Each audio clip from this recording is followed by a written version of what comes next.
The faceless ones. The first body was found in an alleyway. His face missing. Not just skinned, not burned. His entire face was gone, as if it had been peeled away perfectly, leaving only smooth, featureless flesh. A note was carved into his chest. He wanted to be someone else. The second night, Detective Alan Graves had seen plenty of brutal killings in his career. But this was something else. Karma. There was no blood trail, no defensive wounds, nothing taken from the body, except the entire face. And then, another victim. A woman this time. Same method. A clean, empty surface where her face had been.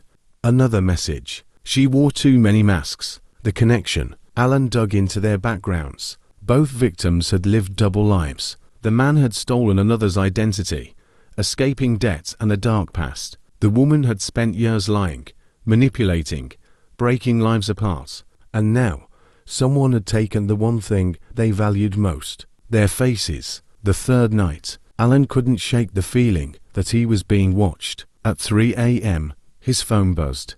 A message from an unknown number. No words, just a photo of his own face. Then, a second photo. The same image, but this time, his face was missing. The final night. He didn't go home, didn't sleep. He waited, and at 3 a.m., the shadows in the room moved.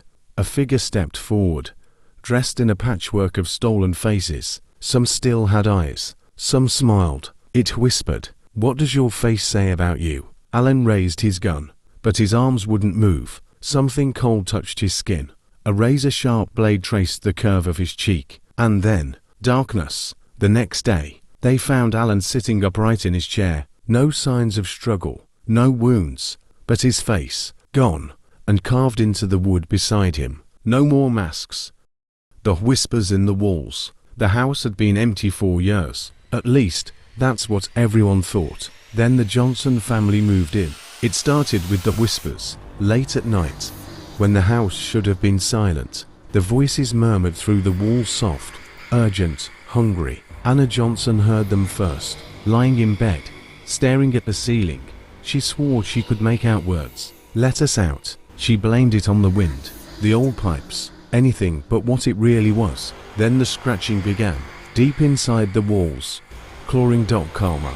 Her husband, David, knocked on the drywall, expecting hollow echoes. Instead, something knocked back. That night, their son went missing. They found his bed empty, the window locked from the inside. No footprints, no struggle, just a single word, etched into the wall above his bed in long, jagged scratches. Hungry. The truth in the walls. The police found nothing, no signs of forced entry, no explanation, but Anna started seeing them. Figures, just beyond the edge of her vision. Thin, pale, wrong.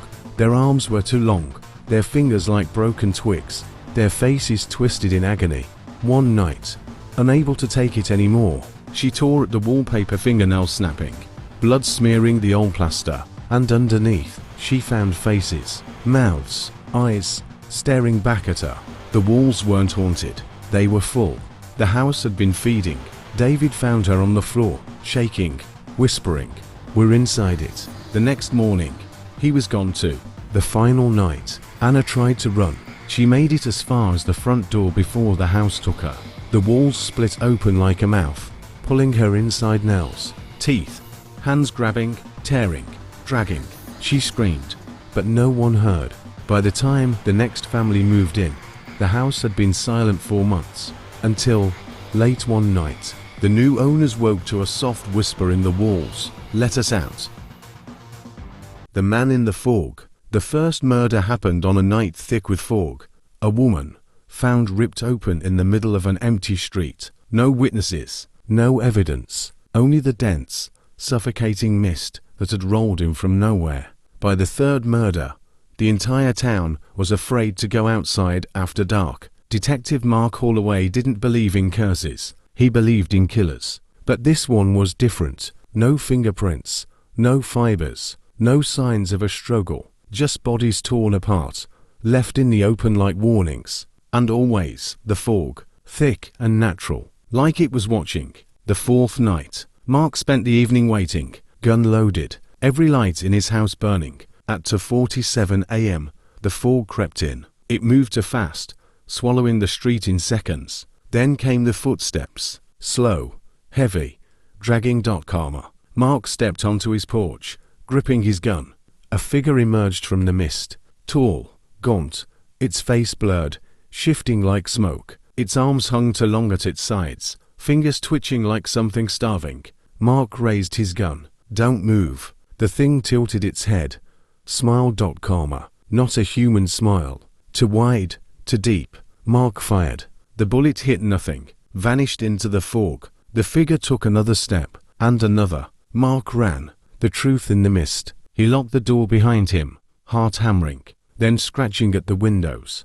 A voice, soft and wrong, whispered from the fog. You let me in once, remember? Mark's breath caught. No, that wasn't possible. But deep down, he knew. He had seen this thing before, years ago. A case that never left his nightmares. A man, if he had ever been human, who murdered 12 people in a single night, carving their faces into grotesque smiles. Mark had been the one to stop him, to put him down, or so he thought. But some things don't stay dead. Some things find a way back. You remember me now. The whisper was inside the house. Mark turned, gun raised. The fog was in the room. The thing stepped through it, arms unfolding, grin splitting wider to wide. Mark fired. Again. The bullets did nothing.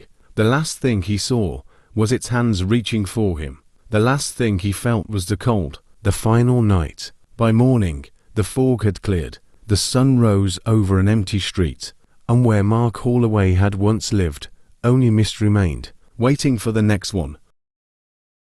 The reflection. The first murder was dismissed as a tragic accident.